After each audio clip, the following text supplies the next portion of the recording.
ونعوذ بالله من شرور أنفسنا وسيئات أعمالنا من يهده الله فلا مضل له ومن يضلل فلا هادي له وأشهد أن لا إله إلا الله وحده لا شريك له وأشهد أن محمدا عبده ورسوله يا أيها الذين آمنوا اتقوا الله حق تقاته ولا تموتن إلا وأنتم مسلمون يا أيها الناس اتقوا ربكم الذي خلقكم من نفس واحدة وخلق منها زوجها وبث منهما رجالا كثيرا ونساء واتقوا الله الذي تساءلون به والأرحام إن الله كان عليكم رقيبا يا أيها الذين آمنوا اتقوا الله وقولوا قولا سديدا يصلح لكم أعمالكم ويغفر لكم ذنوبكم ومن يطع الله ورسوله فقد فاز فوزا عظيما. கண்ணியத்துக்குரிய அல்லாஹ்வின் அடியார்களே, அல்லாஹ் ரப்புல் ஆலமீன் எப்படி அவனுடைய அருளால் அவனுடைய நாட்டத்தால் அல்லாஹ் இந்த கண்ணியம் பொருந்திய இந்த நாட்டிலே அல்லாஹுடைய இல்லத்தில் என்னையும் உங்களையும் ஒன்று சேர்த்தானோ அதுபோன்று அல்லாஹ் ரப்புல் ஆலமீன் எம்மை ஜன்னத்துல் ஃபிர்தௌஸில் ஒன்று சேர்ப்பானாக. அதிலும் குறிப்பாக அல்லாஹுடைய தூதர் முஹம்மது ரசூலுல்லாஹ் ஸல்லல்லாஹு அலைஹி வஸல்லம் அவர்களோடும் அவர்களுடைய தோழர்களோடும் அல்லாஹ் என்னையும் உங்களையும் உலக முஸ்லிம்களையும் ஒன்று சேர்ப்பானாக. இதுவே எமது இறுதி ரமதானாக இருக்கலாம். ஒரு வித்தியாசமான தலைப்பு தான்.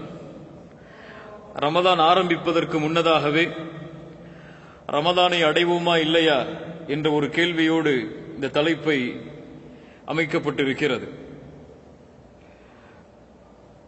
சென்ற ரமதானில் எம்மோடு இருந்து இந்த ரமதானை அடைவதற்கு வாய்ப்பு இல்லாமல் மரணித்தவர்கள் எமக்கு தெரியுமா? நம்மளோட போன வருஷம் ரமதான்ல நோன்பு வச்சு வரக்கூடிய ரமதானுக்கு அவர்கள் இல்லை என்ற நபர்கள் யாராவது நமக்கு தெரியுமா? போன ரமதான்ல என்னோடு இருந்தார் அவர், இந்த ரமதான்ல அவர் இல்ல. என் குடும்பத்தில் இருக்கலாம், என்னுடைய ஊர்ல இருக்கலாம், இந்த நாட்டில் இருக்கலாம். தெரியுமா? கையை உயர்த்துங்க தெரிஞ்சவங்க எல்லாம். அவங்களுடைய நிலைமை என்ன? இதே போன்று அடுத்த ஆண்டும் ஒருவேளை இந்த கேள்வி கேட்கப்படலாம். அந்த கேள்விக்கு உங்களில் பக்கத்தில் உள்ளவர் உங்களை நினைவு காட்டி கைகளை உயர்த்தலாம். அல்லது அடுத்த ஆண்டு இந்த கேள்வியை கேட்பதற்கு அல்லாஹ் ரப்புல் ஆலமீன் எனக்கு வாய்ப்பை கொடுத்திருப்பானா என்று கூட எனக்கு தெரியாது. யாரும் அதில் உறுதியிட்டு சொல்ல முடியாது. வமா தத்ரி நஃப்ஸும் மாதா தக்ஸிபு கதா வமா தத்ரி நஃப்ஸும் பிஐ அர்தின் தமூத். எந்த ஒரு ஆத்மாவிற்கும் தெரியாது அது நாளை எதை சம்பாதிக்கும் என்று. எந்த ஒரு ஆத்மாவிற்கும் தெரியாது அது எந்த இடத்திலே மரணிக்கும் என்று. சுப்ஹானல்லாஹ். கண்ணியத்துக்குரியவர்களே, இந்த நேரத்திலே இந்த செய்தியை நம்முடைய உள்ளத்திலே நாம் பதிந்தே ஆக வேண்டும். நாம் மறுமையை குறித்து பயப்பட வேண்டிய அவசியம் அல்ல. சொர்க்கத்தை குறித்தோ நரகத்தை குறித்தோ இந்த நேரத்திலே கவலைப்பட வேண்டிய அவசியம் அல்ல. ஒரு முஃமின் சொர்க்கத்திற்கு முன்னதாக, நரகத்திற்கு முன்னதாக, மறுமைக்கு முன்னதாக, அல்லாஹ்வின் விசாரணைக்கு முன்னதாக, ரப்புல் ஆலமீனுடைய சன்னிதானத்திலே விசாரிக்கப்படக்கூடிய அந்த நாளுக்கு முன்னதாக ஒரு முஃமின் தன்னுடைய வாழ்க்கையில் கவலைப்பட வேண்டிய மிக முக்கியமான காரியம் ஒன்று, அடுத்த அவனுடைய வாழ்க்கை. எது நம்முடைய அடுத்த வாழ்க்கை? எது நம்முடைய அடுத்த வாழ்க்கை? கபூர். உஸ்மான் இப்னு அஃபான் ரலியல்லாஹு அன்ஹு எத்தனையாவது கலீஃபா? கொஞ்சம் பேசிக்கிட்டே இருங்க இந்த உரையில, அப்பதான் உங்களுக்கு தொடர்பு இருக்கும் இந்த உரையோட. எத்தனையாவது கலீஃபா? மூன்றாவது கலீஃபா. ரசூலுல்லாஹி ஸல்லல்லாஹு அலைஹி வஸல்லம் அவர்களுடைய எத்துணை மகளை திருமணம் முடித்தவர்கள்? 2 மகளை திருமணம் முடித்தவர்கள். அல்லாஹ்வுடைய தூதருக்கு மிக விருப்பத்திற்குரிய நபித்தோழர் உஸ்மான் இப்னு அஃபான் கபர்களை சந்தித்தால் அழுவார். கபர்களை சந்தித்தால் அழுவார். எப்படி? தன்னுடைய தாடிகள் நனையும் அளவு அழுவார். நம்முடைய வாழ்வில் நினைவிருக்கிறதா கபரை நினைத்து நாம் அழுத ஒரு நாள்? நம்முடைய வாழ்வில் நினைவிருக்கிறதா குர்ஆனுடைய வசனத்தை நினைத்து நாம் அழுத ஒரு நாள்? எம் வாழ்வில் நினைவு இருக்கிறதா? நரகத்தை குறித்து நாம் நினைத்து அழுத ஒரு நாள். சுப்ஹானல்லாஹ். உஸ்மான் இப்னு அஃபான் கபர்களை பார்த்தால் அழ ஆரம்பிப்பார். தாடிகள் நனையும் அளவு. கேட்கப்படும், உஸ்மான், உனக்கு சொர்க்கம் சொல்லப்படுகிறது, நரகம் சொல்லப்படுகிறது. ஃபலா தப்கி வ தப்கி மின் ஹாதா. அதற்கெல்லாம் நீ அழுவதில்லை, ஆனால் கபரை பார்த்தால் அழுகிறாயா? உஸ்மான் இப்னு அஃபான் ரலியல்லாஹு அன்ஹு அவர்கள் சொன்னார்கள், ஒவ்வொரு முஃமினுடைய உள்ளத்திலும் ஆழமாக பதிய வேண்டிய ஒரு செய்தி அது. இன்ன ரசூலுல்லாஹி ஸல்லல்லாஹு அலைஹி வஸல்லம் قال ஸல்லல்லாஹு அலைஹி வஸல்லம் சொன்னார்கள், இன்னல் கப்ர அவ்வலு மன்சிலின் மின் மனாசிலில் ஆகிரா. கபர் என்பது மறுமையுடைய வீடுகளில் முதல் வீடாகும். فإن نجا منه فما بعده أيسر منه. அதில் ஒருவன் வெற்றி அடைந்தால் அதற்கு பிறகுள்ள வாழ்வு அனைத்தும் எளிதுதான் அவனுக்கு. وإن لم ينج منه فما بعده أشد منه. யார் ஒருவன் அதில் வெற்றி அடையவில்லையோ, யாருக்கு கபருடைய வாழ்க்கை சிரமமாகி விடுகிறதோ, அதற்கு பிறகு அவன் வெற்றி அடைவதென்பது சாத்தியமில்லாதது. அது சிரமமாகிவிடும். கபரிலே அவன் வெற்றி அடையவில்லை என்றால் மறுமையில் எழுப்பப்படும் பொழுது வலதுபுற கூட்டத்தோடு எழுப்பப்பட மாட்டான். கபரிலே வேதனை என்றால் மறுமையில் எழுப்பப்படும் பொழுது அரிசின் நிழலிலே ஒன்று கூட்டப்பட மாட்டான். கபரில் வெற்றி அடையவில்லை என்றால் வலது கரத்தில் நாளை மறுமையிலே ஏடுகள் கொடுக்கப்படாது. கபர் அதுதான் முதல் வீடு. அங்கே வெற்றி அடைந்தால் அடுத்த வாழ்க்கை அனைத்தும் வெற்றிதான். யார் எம்முடைய வாழ்வில் நினைத்து பார்ப்பது கபரை? மன்னரைகளை சந்தித்து மரணத்தை நினைவு கூறுங்கள் என்று ரசூலுல்லாஹி ஸல்லல்லாஹு அலைஹி வஸல்லம் சொன்னார்களே, எம்முடைய வாழ்க்கையில் எம்முடைய உறவினருடைய மன்னரைக்கு தவிர வேறு என்றைக்காவது மன்னரைகளுக்கென்று தனிப்பட்ட முறையில் சென்று மரணத்தை நினைவு கூறுவதற்காகவே பயணித்தவர்கள் எம்மில் எத்தனை பேர்? உலகம், இந்த உலகத்துடைய ஆசைகள், உலகத்தின் மோகம், நிரந்தரமாக வாழப்போகின்றோம் என்பதை நாம் மறுத்தும் அந்த எண்ணம் எம்மை வாழ வைத்துக் கொண்டிருக்கிறது இந்த உலகத்துடைய பிணைப்போடு. ரசூலுல்லாஹி ஸல்லல்லாஹு அலைஹி வஸல்லம் கபருடைய வேதனையை குறித்து பல செய்திகள் சொன்னார்கள். அதில் ஒரு செய்தி இமாம் புகாரி ரஹிமஹுல்லாஹ் பதிவு செய்கிறார்கள். ரசூலுல்லாஹி ஸல்லல்லாஹு அலைஹி வஸல்லம் சொன்னார்கள், வலகத் ஊஹிய இலைய, எனக்கு வஹி மூலமாக கொடுக்கப்பட்டது, அன்னக்கும் துஃப்தனூன ஃபில் குபூர், நீங்கள் கபர்களில் சோதிக்கப்படுவீர்கள். சொன்னது யார்? ரசூலுல்லாஹி ஸல்லல்லாஹு அலைஹி வஸல்லம். கபர்களில் நீங்கள் சோதிக்கப்படுவீர்கள். எப்படி? ஃபித்னத்து தஜ்ஜாலை போன்று நெருக்கமான சோதனையாக அது அமையும். ரசூலுல்லாஹி ஸல்லல்லாஹு அலைஹி வஸல்லம் சொன்னார்கள், ஆதம் படைக்கப்பட்டதிலிருந்து மறுமை வரும் வரை இந்த பூமியிலே வரக்கூடிய சோதனைகளில் பெரிய சோதனை மஸீஹ் தஜ்ஜாலுடைய சோதனை. இந்த மஸீஹ் தஜ்ஜாலுடைய சோதனைக்கு நெருக்கமாக கபரில் நீங்கள் சோதிக்கப்படுவீர்கள். அல்லாஹு அக்பர். உமர் பின் கத்தாப் ரலியல்லாஹு அன்ஹு அதன் காரணமாகத்தான் சொன்னார்கள், ஹாசிபு அன்ஃபுஸக்கும் கப்ல அன் துஹாசபு. அல்லாஹ் உங்களை விசாரிப்பதற்கு முன்னதாக நீங்கள் உங்களை விசாரித்துக் கொள்ளுங்கள். அந்த கபரின் வீட்டை இந்த உலகத்திலேயே நீங்கள் அலங்கரித்துக் கொள்ளுங்கள். கபர் கட்டப்படுவது இங்கே எம்முடைய அமல்களால், அது அலங்கரிக்கப்படுவது எம்முடைய அமல்களால், எம்முடைய நாட்களால். கண்ணியத்துக்குரியவர்களே, இன்னும் எத்தனை ஆண்டுகள் வாழப்போகிறோம் இந்த பூமியில்? கொஞ்சம் உணர்ந்து பாருங்கள். இது வெறும் வார்த்தை நடை அல்ல, உணர்ச்சிகளோடு இதை கேளுங்கள். எத்தனை ஆண்டுகள் வாழப்போகிறோம்? ரசூலுல்லாஹி ஸல்லல்லாஹு அலைஹி வஸல்லம் இந்த சமூகத்துடைய வயது என்று எதை சொன்னார்கள்? எதை சொன்னார்கள்? 60 70. இன்னும் எனக்கு 35 ஆண்டுகள் மீதி இருக்கலாம். இங்கே வந்திருக்கக்கூடிய பலருக்கு இன்னும் 10 ஆண்டுகளோ 15 ஆண்டுகளோ 20 ஆண்டுகளோ 25 ஆண்டுகளோ அவ்வளவுதான். கணக்கு முடிக்கப்பட்டு விட்டது. அல்லாஹ் நாடி, அல்லாஹ் அருள் செய்து அதற்கு மேல் வாழ்பவர்கள் மிச்ச சொற்பம். அதுவும் இந்த காலத்தில் இருக்கக்கூடிய நோய்கள், இந்த காலத்தில் ஏற்படுகின்ற திடீர் மரணங்கள், மருத்துவ கணிப்பு சொல்கிறது, அல்லாஹ் அறிந்தவன், 3 பேரில் பூமியில் பிறக்கக்கூடிய 3 பேரில் ஒருவர் கேன்சரோடு தான் மரணிப்பார். அப்படி நோய்களுடைய எண்ணிக்கை அதிகமாகிக் கொண்டிருக்கிறது. மருத்துவமனைகளாக மக்கள் எல்லோரும் படையெடுத்துக் கொண்டிருக்கிறார்கள் தங்களுடைய நோய்களை மரணத்திலிருந்து பாதுகாப்பதற்காக. இன்னும் எண்ணிக்கை குறிப்பிடப்பட்ட நாளை எண்ணிக்கொண்டிருக்கக்கூடிய நாம் எந்த நினைவில் வாழ்கிறோம்? 3 கேள்விகளோடு இந்த உரையில் நான் தொடர்கிறேன். முதல் கேள்வி, இப்போது மரணித்தால் நான் சொர்க்கம் செல்வேன் என்று யாராவது சொல்ல முடியுமா? என்னிடத்திலே அமல் இருக்கிறது, நான் நல்ல அமல்களை செய்திருக்கிறேன், இப்ப மரணிச்சா எனக்கு சொர்க்கம் சொல்ல முடியுமா? யாராவது சொல்ல முடியுமா? ஆனால் எம்மை அறியாமலேயே அந்த எண்ணம் எமக்குள் இருக்கிறது. படித்தானே, நான் மரணமாக போகிறேன் என்று தெரிந்தால் சொர்க்கம் கிடைக்குமா என்று ஏங்குவானவன் என் அமலோடு. ஆனால் எந்த பயமும் எந்த நினைவும் இல்லாமல் நம்முடைய நாள் சென்று கொண்டிருக்கிறது என்றால் இன்னைக்கு மௌத்தான ஜன்னத்துல் ஃபிர்தௌஸுடைய வாசல்ல இருப்பேன் நம்ம நினைச்சிட்டு இருக்கோம். ஆனா ஃபஜ்ர் கூட தொழுது இருக்க மாட்டோம் ஜமாத்தோட. அல்லாஹ் பாதுகாப்பானாக. எத்தனை பேர் சொல்ல முடியும்? அப்படி எண்ணினால் நீங்கள் மரணத்தை கேளுங்கள். நீங்கள் அல்லாஹ்வை சந்திக்க விரும்பினால் அல்லாஹ் உங்களை சந்திக்க விரும்புவான். மரணத்தை எதிர்பாருங்கள். அதற்கு மேல் என்ன இருக்க முடியும் துன்யாவில்?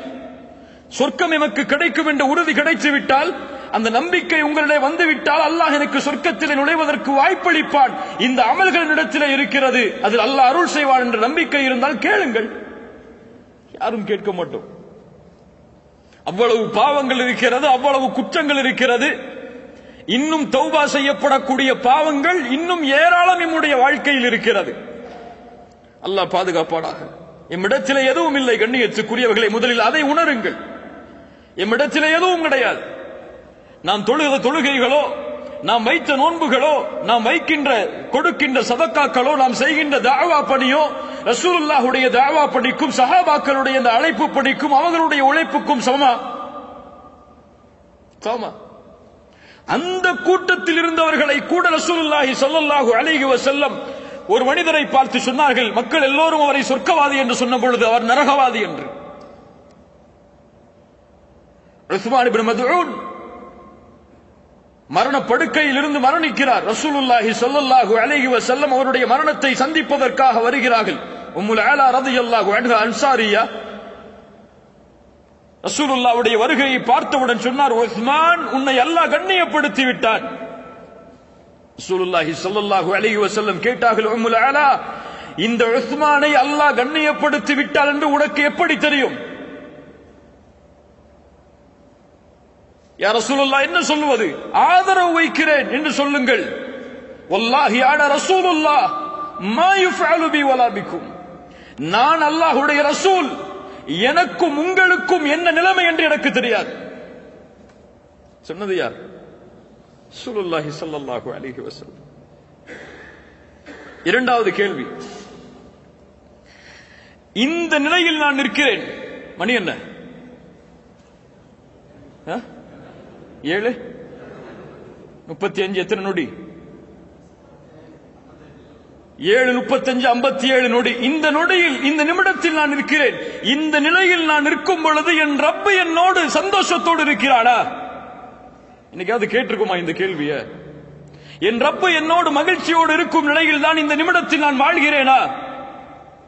என் வீட்டில் என் மனைவி என்னோட கோவப்பட்டா, என்னுடைய பிள்ளைகள் கோவப்பட்டு விட்டால் எப்படி அவர்களை சமாதானப்படுத்துவது, எப்படி அவர்களை திருப்தி அடைய செய்வதென்று நான் ஒரு திட்டம் திட்டுகிறேன்.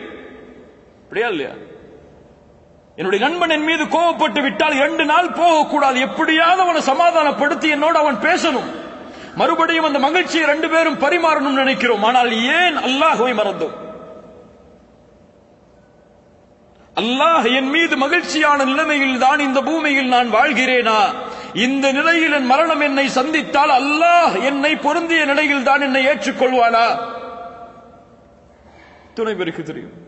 யா அய்யத்துஹன் நஃப்ஸுல் முத்மஇன்னா இர்ஜிஇ இலா ரப்பிகி ராதியத்தம் மர்தியா. சுப்ஹானல்லாஹ், என்ன அழைப்பு அது! இந்த அழைப்போடு தான் மலக்குல் மௌத் என்னை அழைப்பாரா? யார் உறுதி கொடுக்க முடியும்? அவ்வளவு பாவங்கள் இருக்கிறது எம்மிடத்தில், அவ்வளவு குற்றங்கள் இருக்கிறது, அல்லாஹுவை மகிழ்ச்சிப்படுத்தக்கூடிய காரியத்தை இன்னும் நாம் தொடங்கவே இல்லை. அதற்குள் எங்கே அல்லாஹ்வின் திருப்தியை அடைவது? மூன்றாவது கேள்வி, இந்த ஹதீஸ் ஞாபகம் இருக்கிறதா நமக்கு? மன் கான ஆகிரு கலாமிஹி லா இலாஹ இல்லல்லாஹ் தഖலல் ஜன்னah. எல்லாருக்கும் அர்த்தம் தெரியும், சொல்லுங்க. யாருடைய இறுதி பேச்சாக லா இலாஹ இல்லல்லாஹ் என்று அமைகிறதோ அவர் சொர்க்கம் நுழைவார். என்னைக்காவது யோசிச்சு பார்த்திருக்கோமா? இந்த கலிமாவோடு மரணிப்பதற்கு அல்லாஹ் எனக்கு வாய்ப்பளிப்பானா? இது முடியாது. இதற்கென்று நீங்கள் ஒரு பிராக்டிஸ் செய்து இதற்கென்று தயாரித்தெல்லாம் முடியாது. இன்று ஏற்படக்கூடிய மரணங்கள் இதற்கெல்லாம் வழி கொடுக்குமா என்று கூட தெரியாது. திடீர் மரணங்கள் எத்தனை கேள்விப்படுகிறோம். முன்னால் காலம் இருந்தது, அவர் சொல்லிவிட்டு செல்லுவார். இப்போதெல்லாம் மரணம் என்பது எப்போது வருகிறது, யாருக்கு வருகிறது, எப்படி வருகிறது என்று யாரும் சொல்ல முடியாது. உதாரணத்திற்கு கலிவறையை அடைத்து கலிவறையை திறப்பேன் என்று யாரும் உறுதி கொடுக்க முடியாது. அதான் வாழ்க்கை. இப்படிப்பட்ட வாழ்க்கையில் வாழக்கூடிய நாம் இந்த ஹதீஸை நம்முடைய வாழ்வில் செயல்படுத்துவோம். என் மரண தருவாய் இந்த கலிமாவோடு தான் முடியும் என்ற எண்ணம் எமக்கு இருக்கிறதா? யாருக்கு இருந்தது தெரியுமா?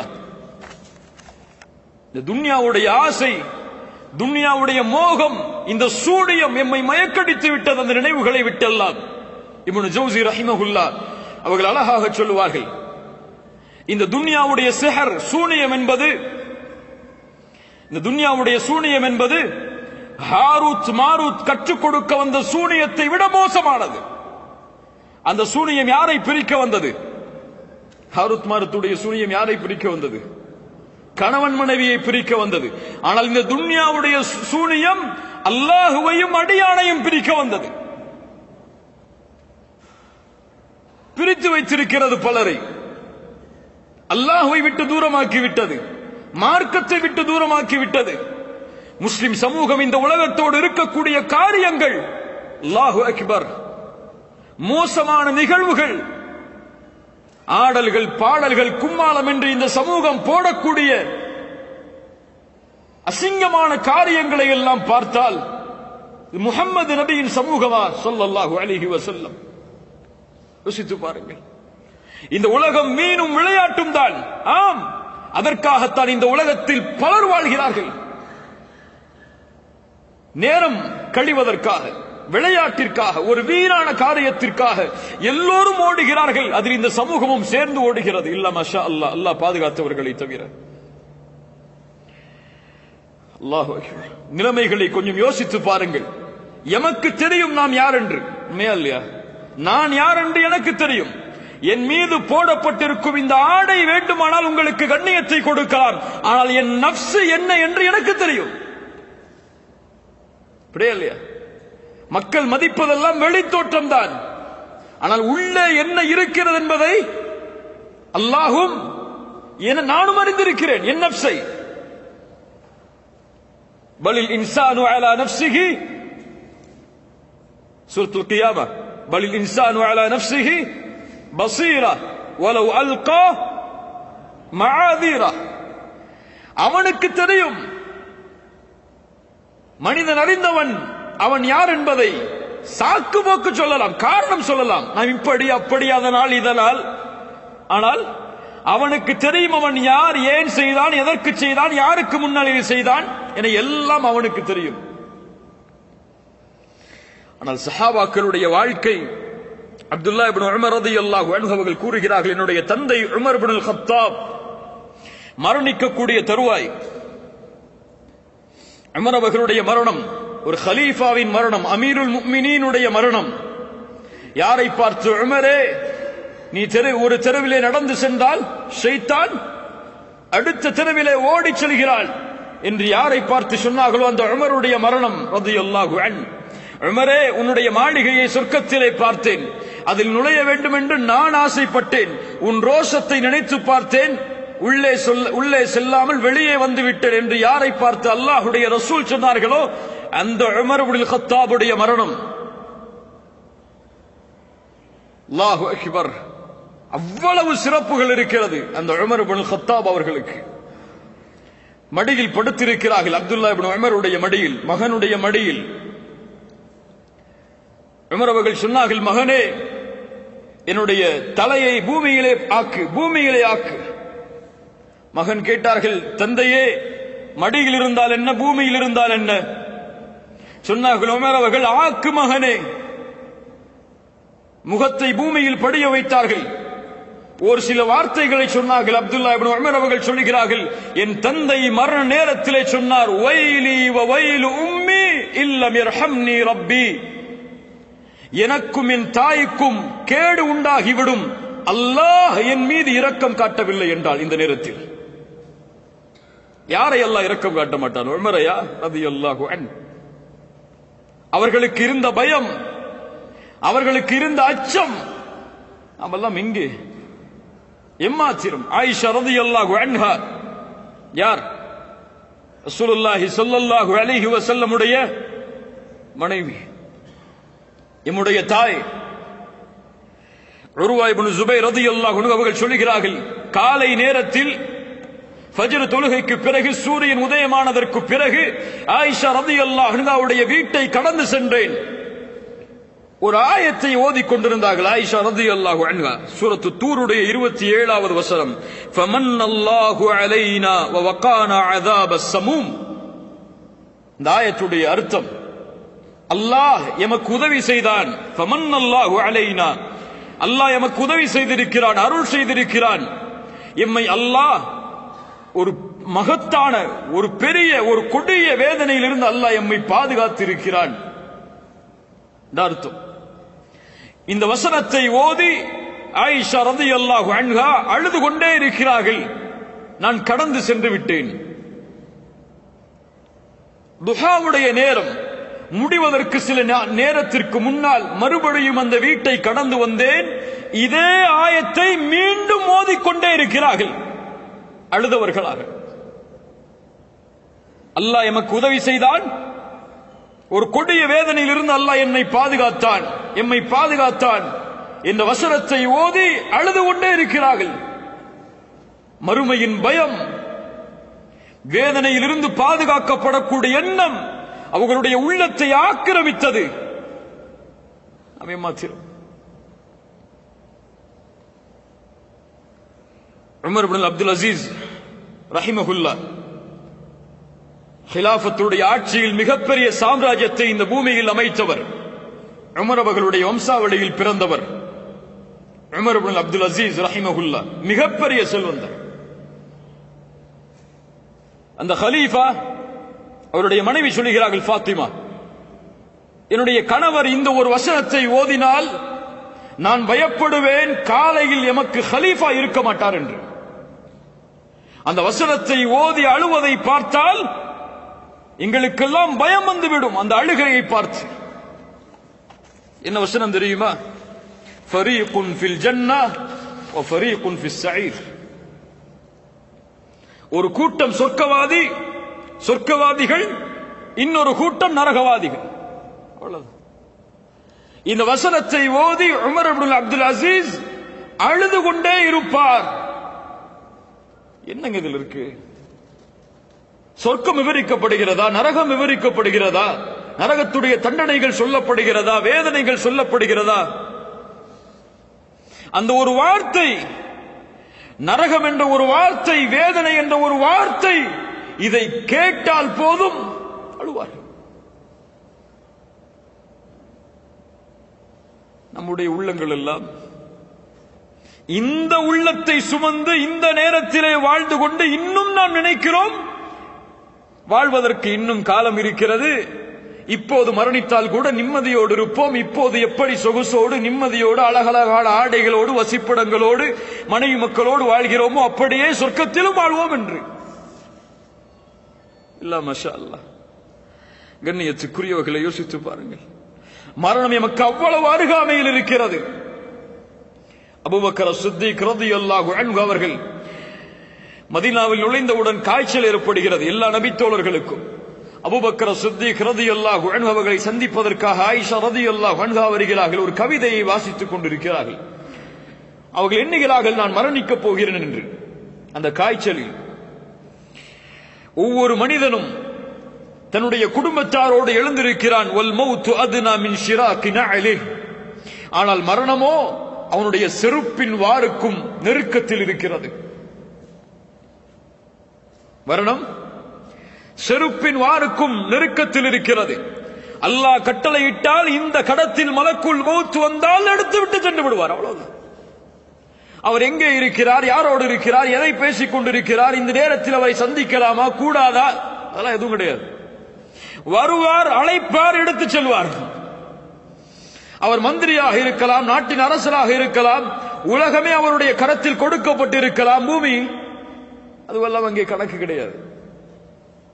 அந்த மலக்குல் மௌத் இந்த நேரத்திலே, இந்த நிமிடத்திலே எம்மை சந்தித்தால் அந்த ரப்பை நோக்கி செல்வதற்கு நானும் நீங்களும் தயாரா? இதை கேளுங்க.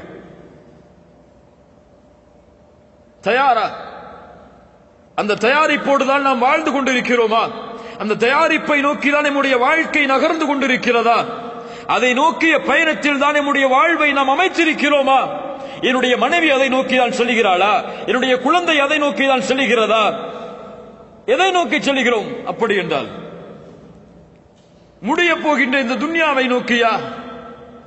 நாளை எம்மை கையை விட்டு விலகக்கூடிய இந்த துன்யாவை நோக்கியா? ஒரு நபித்தோழர் அழகாக சொல்லுவார், கபூர்களை பார்த்தால், கபூர்வாசிகளே, எதை நீங்கள் எடுத்து சென்றீர்கள் உங்களோடு? எதை எடுத்து சென்றீர்கள்? உங்களுடைய வீடுகளா? இன்று அதை யாரோ பயன்படுத்துகிறார்கள். இரவு பகலாக உழைத்து நேரத்தை எல்லாம் கொடுத்து சிரமப்பட்டு காசு பணத்தை எல்லாவற்றையும் பத்திரப்படுத்தி அனுப்பி வைத்து கட்டப்பட்ட வீடு நாம் பயன்படுத்துவதற்காக கிடையாது. உன் அழகழகான வாகனங்கள் யாரோ பயன்படுத்துகிறார்கள். உன் செல்வம், அங்கே சண்டை நடக்கிறது. உன்னுடைய பிள்ளைகள் யாருக்கு எது என்று கேட்பதற்கு. நீ உனக்கென்று பாதுகாத்த மனைவி, அவளுக்கும் அவருடைய பெற்றோர்கள் வேறொருவரை திருமணம் செய்வதற்கு தயாராகிவிட்டார்கள். இல்லையா? ஹலால் தானே? நம்முடைய மரணத்திற்கு பிறகு நம்முடைய மனைவிமார்கள் வேறொருவரை திருமணம் செய்வது ஹலால் தானே? எது உனக்கு சொந்தம் என்று வாழ்ந்தாய்? அல்லாஹ் அக்பர். கண்ணியத்துக்குரியவர்களே, அதனால்தான் அல்லாஹ்வுடைய ரசூல் ஸல்லல்லாஹு அலைஹி வஸல்லம் அப்துல்லாஹ் இப்னு உமர் ரலியல்லாஹு அன்ஹுமா அவர்கள் உட்கார்ந்திருக்கும் பொழுது அவருடைய தோல் புஜத்தை பிடித்து உலுக்கினார்கள். இப்னு உமர், கவனத்தை கொடு. ரசூலுல்லாஹ் எமக்கும் சொல்கிறார்கள் ஸல்லல்லாஹு அலைஹி வஸல்லம், குன் ஃபித் துன்யா கஅன்னக கரீபுன் அவ் ஆபிரு சபீல். இந்த துன்யாவிலே வாழ் இப்னு உமரே, ஒரு வழிப்போக்கன் எப்படி வாழ்வாடோ, ஒரு பாதை அறியாதவன் எப்படி வாழ்வாடோ அப்படி. இந்த ஹதீஸை நம்ம எப்படி புரிஞ்சிருக்கோம்? காசு பணம் சேர்க்காம, எதையும் சம்பாதிக்காம, வாழ்க்கையில ஒரு நோக்கம் இல்லாம, இபாதத்தே நோக்கம்னு பள்ளிவாசல்லே உட்கார்ந்து வாழணும்னா புரிஞ்சு வச்சிருக்கோம். இதுவா இந்த ஹதீஸுடைய நோக்கம்? இந்த ஹதீஸ் யாருக்கு சொல்லப்பட்டதோ அந்த இப்னு உமர் ரலியல்லாஹு அன்ஹுமா எப்படி புரிந்தார்கள் தெரியுமா இந்த ஹதீஸை? ஒரு வழிப்போக்கன், ஒரு பாதை அறியாதவன் வாழ்வதை போன்று வாழ் என்றால் சொன்னார்கள் அவர்களுடைய மாணவர்களுக்கு, இதா அம்சைத ஃபலா தன்ததிரி ஸபாஹ், மாலை வந்தால் காலையை எதிர்பார்க்காதே. வ இதா அஸ்பஹ்த ஃபலா தன்ததிரில் மஸா, காலை வந்தால் மாலையை எதிர்பார்க்காதே. வ குத் மின் ஸஹ்ஹதிக லிமரதிக், உன் நோய்க்கு முன்னால் சுகத்தை தேடிக்கொள். வ மின் ஹயாதிக லிமௌதிக், உன்னுடைய மரணத்திற்கு முன்னால் உன் வாழ்வை தேடிக்கொள். இது வாழ்வதற்குள்ள உலகம் தான். ஆம், மறுமை என்பது இந்த உலகம் இல்லாமல் கிடையாது. உண்மையா இல்லையா?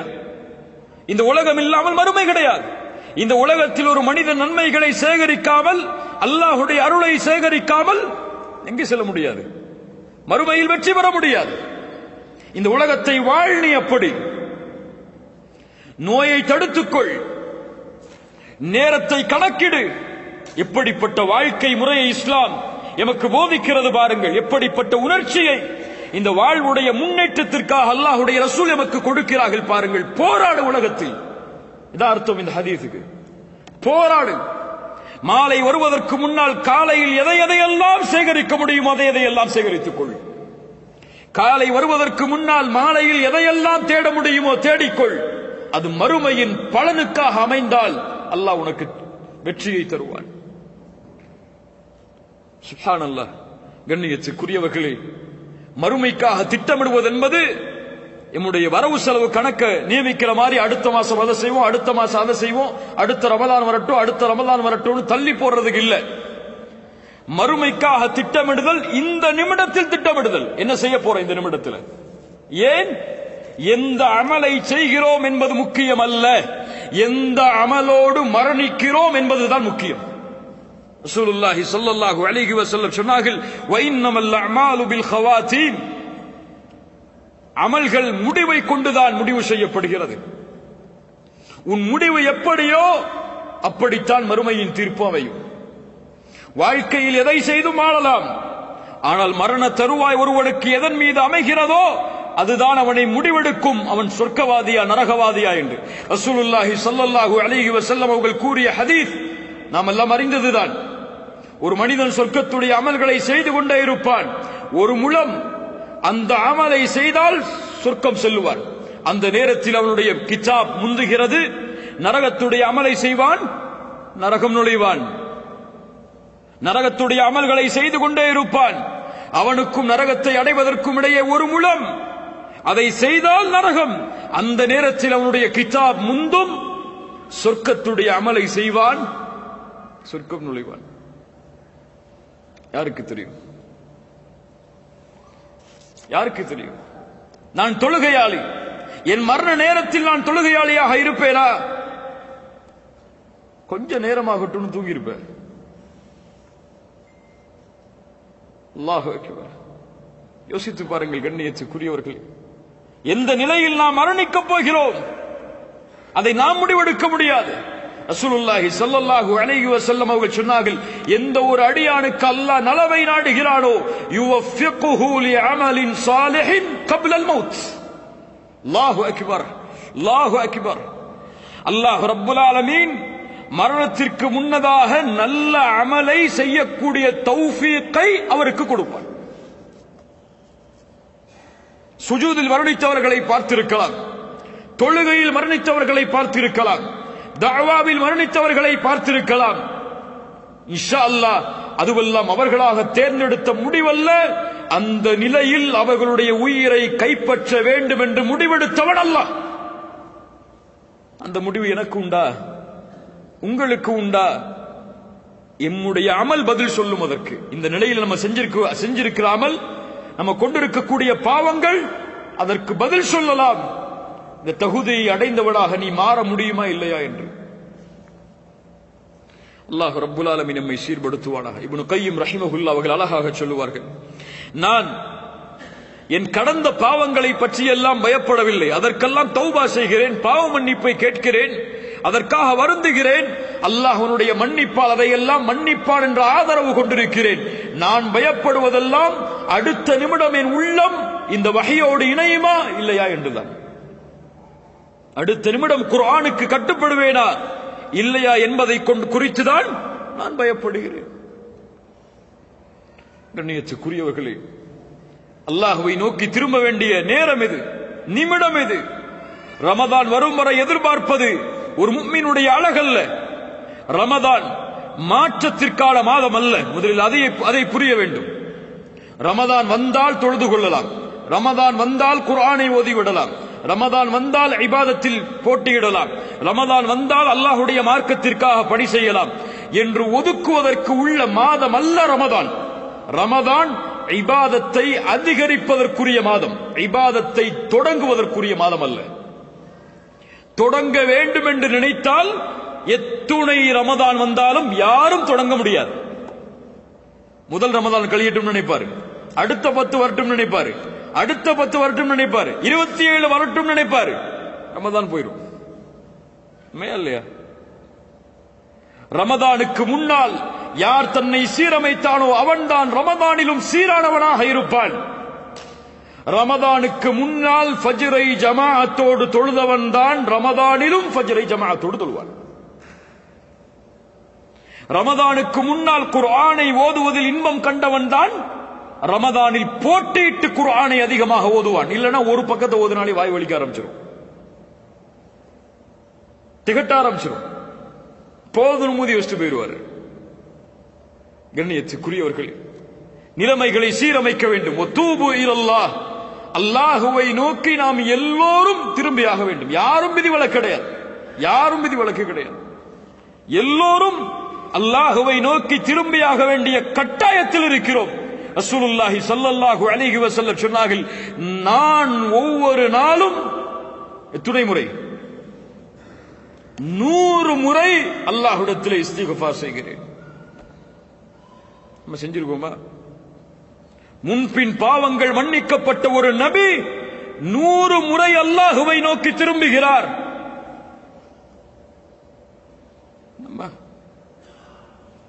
எந்த நினைவில் வாழ்கிறோம் அத நமக்கு புரியல.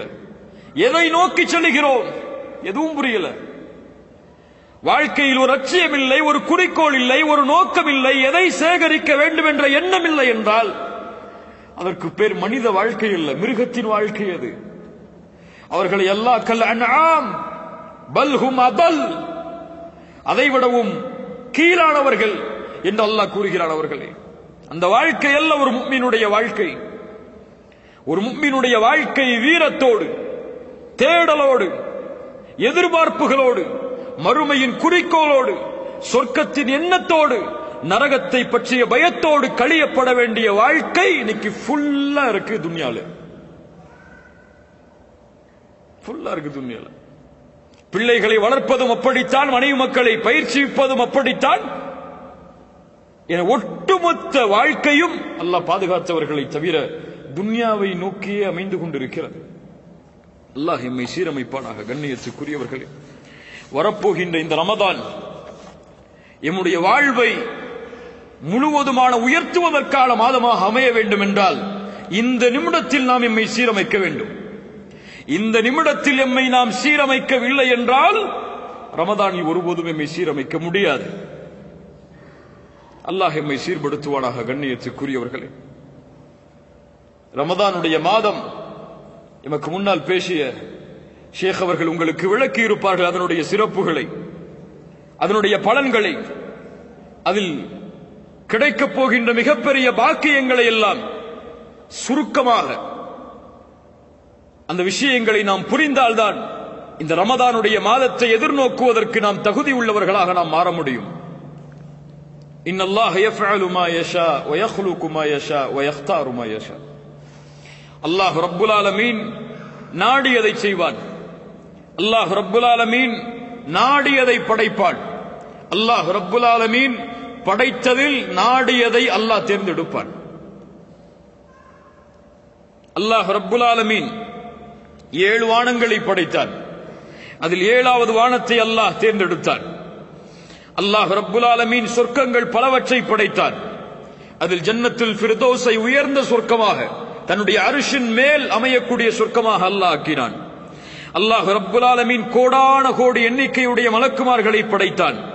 அதில் ஜிப்ரீலை, இஸ்ராஃபீலை, மீகாஈலை அல்லாஹ் ஒவ்வொரு இந்த 3 மலக்கையும் விசேஷப்படுத்தி ஒவ்வொரு பொறுப்புகளோடு அல்லாஹ் தேர்ந்தெடுத்தான். அப்படியா இல்லையா? ஜிப்ரீல் அலைஹிஸ்ஸலாமுடைய பொறுப்பு என்ன? வஹி கொண்டு வருவது, இஸ்ராஃபீல் சூர் ஊதுவது, மீகாயில் மழை இறக்குவது. இப்படி அல்லாஹ் அவர்களுக்குரிய பணிகளை அல்லாஹ் தேர்ந்தெடுத்தான். இந்த பூமியில் கோடான கோடி நபிமார்களையும் ரசூல்மார்களையும் அல்லாஹ் அனுப்பினான். அதில் அல்லாஹ் லட்சக்கணக்கான நபிமார்களையும் ரசூல்மார்களையும் அல்லாஹ் அனுப்பினான். அதில் அல்லாஹ் ரப்புல் ஆலமீன் 5 நபியை 5 ரசூலை அல்லாஹ் விசேஷமாக தேர்ந்தெடுத்தான். உலுல் அஸ்மி மினர் ருசுல் யார்? 5 விசேஷமான நபிமார்கள் யார்? நபி நூஹ் அலைஹிஸ்ஸலாம், இப்ராஹிம் அலைஹிஸ்ஸலாம், மூசா அலைஹிஸ்ஸலாம், ஈசா அலைஹிஸ்ஸலாம், முஹம்மது ரசூலுல்லாஹ் ஸல்லல்லாஹு அலைஹி வஸல்லம். அந்த இருவரிலும் அல்லாஹ், அந்த ஐவரிலும் அல்லாஹ் யாரை தேர்ந்தெடுத்தான்? 2 பேரை விசேஷமாக. இப்ராஹிம் அலைஹிஸ்ஸலாம் முஹம்மது ரசூலுல்லாஹ் ஸல்லல்லாஹு அலைஹி வஸல்லம். அந்த இருவரிலும் அல்லாஹ் தேர்ந்தெடுத்தான். அவருடைய அந்தஸ்தை அல்லாஹ் உயர்த்தினான். படைப்புகளில் அவரை மேன்மையாக்கினான். அவரை போன்ற ஒரு படைப்பை அல்லாஹ் படைக்கவில்லை இந்த பூமியில். யார் அவர்? முஹம்மது ரசூலுல்லாஹ் ஸல்லல்லாஹு அலைஹி வஸல்லம். இப்படி அல்லாஹ்வுடைய தேர்ந்தெடுப்புகள் நீண்டு கொண்டே போகும். அப்படித்தான் அல்லாஹ்விடத்திலே மாதங்களின் எண்ணிக்கை 12. அந்த 12 மாதத்தில் அல்லாஹ் விசேஷமான ஒரு மாதத்தை தேர்ந்தெடுத்தான். தேர்ந்தெடுத்த மாதத்தில் ஓர் இரவை அல்லாஹ் ஆக்கினான். ஆக்கிய இரவில் அல்லாஹ் குர்ஆனை இறக்கினான். அந்த குர்ஆனை கொடுத்து இந்த உம்மத்திற்கு நபியையும் ஆக்கினான் அந்த இரவில். யார் அவர்? முஹம்மது ரசூலுல்லாஹ் ஸல்லல்லாஹு அலைஹி வஸல்லம். இந்த இரவு அது எந்த மாதம்? ஷஹ்ரு ரமதான். சுப்ஹானல்லாஹ், எப்படிப்பட்ட மாதம் பாருங்கள் கண்ணியத்துக்குரியவர்களே. நோன்புடைய மாதம் அது. நன்மைகளை விரைவாக செய்வதற்குரிய மாதம் அது. முழுமையான பரக்கத்தும் சூழ்ந்திருக்கக்கூடிய மாதம் அது. பொறுமையின் மாதம் அது. நரகத்திலிருந்து விடுதலை பெறக்கூடிய மாதம் அது. சில முக்கியமான செய்திகளை மட்டும் உங்களிடத்தில் பகிர்ந்து கொள்கிறேன். ரசூலுல்லாஹி ஸல்லல்லாஹு அலைஹி வஸல்லம் ரமதானுடைய மாதம் அடைந்தால் மிகுந்த மகிழ்ச்சி அடைவார்கள். சஹாபாக்களிடத்திலே வந்து சொல்லுவார்கள், அத்தாக்கும் ரமதான், உங்களிடையே ரமதானுடைய மாதம் வந்திருக்கிறது. ஷஹ்ருன் முபாரக், அது பரக்கத் பொருந்திய மாதம். ரமதானுக்கு எந்த சிறப்பும் இல்லை, அல்லாஹ்வுடைய ரசூல் கூறவில்லை என்றாலும் இந்த சிறப்பு போதும். ஷஹ்ருன் முபாரக், பரக்கத் பொருந்திய மாதம் அது. அல்லாஹு அக்பர். ஃபரதல்லாஹு அலைக்கும் சியாமஹு, அல்லாஹ் அந்த மாதத்தில் நோன்பை கடமையாக்குகிறான். துஃப்தஹு ஃபீஹி அபுவாபுஸ் ஸமா, அல்லாஹ் அந்த மாதத்தில் வானத்தின் கதவுகளை அல்லாஹ் திறக்கிறான். வேறு சில ஹதீதுகளில் துஃப்தஹு ஃபீஹி அபுவாபுர் ரஹ்மா, ரஹ்மத்துடைய வாசல்கள் திறக்கப்படுகிறது. இன்னும் சில ஹதீதுகளில் துஃப்தஹு ஃபீஹி அபுவாபுல் ஜன்னah, சொர்க்கத்துடைய வாசல் திறக்கப்படுகிறது. ரஹ்மத், சொர்க்கம், இரண்டும் தொடர்புபட்டது. ஹதீஸ் கலையில் குர்ஆனுடைய வசனங்களில் ரஹ்மத் என்ற வார்த்தை சொர்க்கத்திற்காகவும் பயன்படுத்தப்படும். பல ஆதாரங்கள் இருக்கிறது அதற்கு. ஏன் ரஹ்மத்திற்கும் சொர்க்கத்திற்கும் தொடர்புண்டு? ஏன் தொடர்புண்டு? ஏன் தொடர்புண்டு? அல்லாஹ்வுடைய ரஹ்மத்தும் சொர்க்கமும் ஏன் தொடர்பு உள்ளது? அமல்களை கொண்டு சொர்க்கம் நுழைய முடியுமா? யா அல்லாஹ், இவ்வளவு தொழுதிருக்க, இவ்வளவு பயான் பண்ணிருக்க, இவ்வளவு கிதாப் படிச்சிருக்க, இவ்வளவு மார்க்க சபைகள்ல கலந்திருக்க, இவ்வளவு தாவா பண்ணிருக்க, இதெல்லாம் கணக்கு யா அல்லாஹ், இதை கொடுத்து இதை வச்சுக்கோ யா அல்லாஹ், சொர்க்கத்தை கொடுன்னு கேட்க முடியுமா? ரசூலுல்லாஹி ஸல்லல்லாஹு அலைஹி வஸல்லம் சஹாபாக்களை பார்த்து சொன்னார்கள், உங்களில் யாரும் உங்களின் அமல்களை கொண்டு சொர்க்கம் நுழைய முடியாது. சஹாபாக்கள் கேட்டார்கள், யா ரசூலுல்லாஹ் நீங்க? ரசூலுல்லாஹி ஸல்லல்லாஹு அலைஹி வஸல்லம் சொன்னார்கள், ஆம், நானும் தான், என்னையும் அல்லாஹ் அவனுடைய அருளால் சூழவில்லை என்றார். அல்லாஹ்வுடைய ரஹ்மத்தோடு தான் சொர்க்கம் நுழைய முடியும். நம்ம செஞ்ச பாவம், நம்ம செஞ்ச நன்மை எல்லாம் நமக்கு எந்த பலனையும் கொடுக்காது. அல்லாஹ் அந்த நன்மையின் மீது அருள் செய்யவில்லை என்றார். அதான் சொர்க்கமும் அந்த ரஹ்மத்தும் தொடர்பு பட்டது. இது இருந்தால் அங்க போக முடியும். இது இல்லாம எதை கொண்டும் அங்க நுழைய முடியாது. நரகத்துடைய வாசல் அடைக்கப்படுகிறது. கொடிய ஷைத்தான்கள் விலங்கிடப்படுகிறார்கள். அந்த மாதத்தில் ஒரு இரவு இருக்கிறது, அது 1000 மாதங்களை விட சிறந்தது. ஷஹ்ரு ரமதான், நோன்புடைய மாதம். ஒரு நோன்பின் கூலி நமக்கு தெரியுமா? யாருக்காவது தெரியுமா? ஒரு நோன்பு வச்சா என்ன கூலி? ஒரு நாள் நோன்பு வச்சா என்ன கூலி? சஹீஹான ஹதீஸ் இமாம் புகாரி ரஹிமஹுல்லாஹ் பதிவு செய்கிறார்கள். ஒரு நோன்புக்குரிய கூலி என்ன?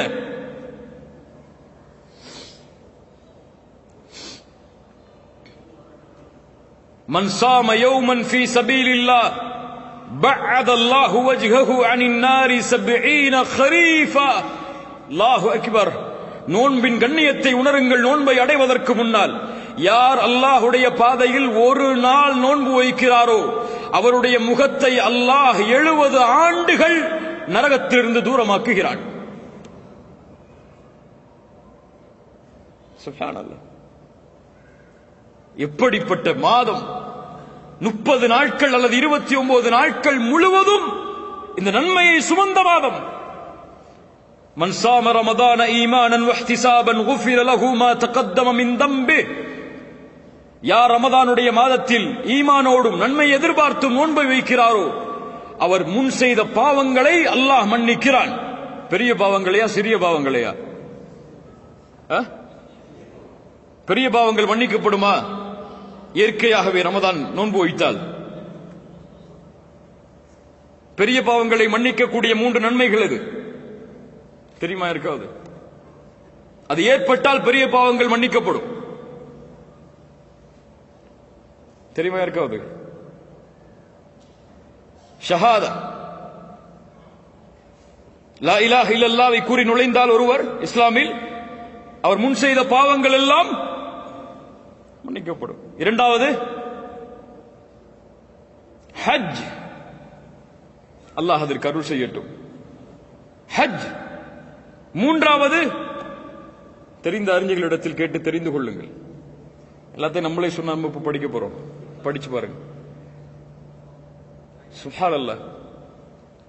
கண்ணியத்துக்குரியவர்களே, அல்லாஹ்வுடைய தூதர் ஸல்லல்லாஹு அலைஹி வஸல்லம் சொன்னார்கள், இந்த ரமதானுடைய மாதம் துவங்கினால் அழைக்கப்படும் யா பாகியல் கைரி அக்பில் வ யா பாகிய ஷர்ரி அக்ஸிர். நன்மையில் விரைபவரே முன்னேறு, தீமையை செய்பவரே குறைத்துக்கொள். இது அதற்குரிய மாதம் அல்ல. குறைத்துக்கொள். வலில்லாஹி உத்தகாஉ மினன் நார். நல்ல கவனிங்க. வலில்லாஹி உத்தகாஉ மினன் நார் வதாலிக ஃபீ குல்லி லைலா. அல்லாஹு அக்பர். என்ன நற்செய்தி! இந்த ரமதானுடைய மாதத்தில் ஒவ்வொரு இரவும் நரகத்திலிருந்து அல்லாஹ் மனிதர்களை விடுதலை செய்கிறான். எந்த இரவெல்லாம்?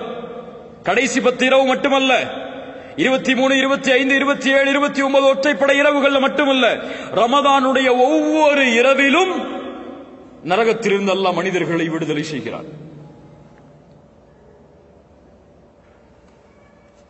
கண்ணியத்துக்குரியவர்களே, இப்படி கண்ணியத்தோடு எதிர்பார்க்கப்பட வேண்டிய மாதம், எம் வாழ்வை அல்லாஹ் அதுவரை நீட்டிக் கொடுக்க வேண்டும் என்பதை எண்ணத்தோடு வாழ வேண்டிய நாம், அது வா வரும் அது வா போகுங்கிற எண்ணத்தில் உட்கார்ந்து இருக்கோம். ரமதான் வருதுன்னு சொல்லி யாருக்காவது மகிழ்ச்சி இருக்கா? கொஞ்சம் உள்ளத்தை தொட்டு சொல்லுங்க. ரமதான் வருதுன்னு ரொம்ப சந்தோஷமா இருக்கு எனக்கு. எதுல சந்தோஷப்படுவோம்? நல்ல ஓய்வு கிடைக்கும், ஆபீஸ் டைம் குறைஞ்சிரும், அதிகமான லீவு கிடைக்கும். இப்படிதானே? நன்மையை அடையப் போகிறோம், நன்மையில் முன்னேறப் போகிறோம், நரக விடுதலையை அடையப் போகிறோம், அல்லாஹ்வுடைய அருள் கிடைக்கக்கூடிய மாதம் எமக்கு முன்னால் வருகிறது என்ற ஒரு எண்ணம் யாருக்காவது இருக்கா? இவர்கள் யார் தெரியுமா? ரமதானுடைய பிறையை பார்த்தால் அழுவார்கள். என்ன அழுகை அது? மகிழ்ச்சியின் அழுகை. ஆஹா, இப்படி ஒரு மாதம் வந்துவிட்டதே என்ற ஒரு கண்ணீர் அவர்களுடைய கண்களில் பீரிட்டு ஓடும். நம்ம அப்பதான் ஷாப்பிங் கணக்கு போடுவோம். ரமதான் சென்றால் கவலையில் வாடுவார்கள். அடுத்த ரமதானை அடைவதற்கு அல்லாஹ் எனக்கு வாய்ப்பை அளிப்பானா என்று. கண்ணியத்துக்குரியவர்களே, ரமதானை அடைவது பாக்கியம், ரமதானை அடைவது கண்ணியம், ரமதானை அடைவது அல்லாஹ்வின் அருள். யார் அதை பாதுகாத்தார்களோ அவர்கள் பாதுகாக்கப்படுவார்கள்.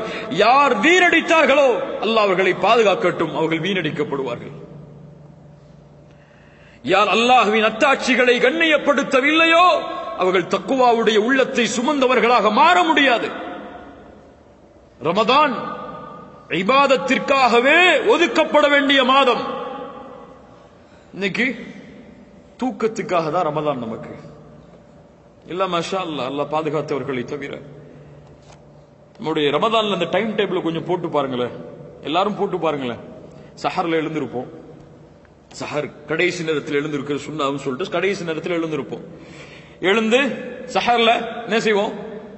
முஃமின்கள் என்ன செய்வாங்க? சஹர்ல என்ன செய்வாங்க?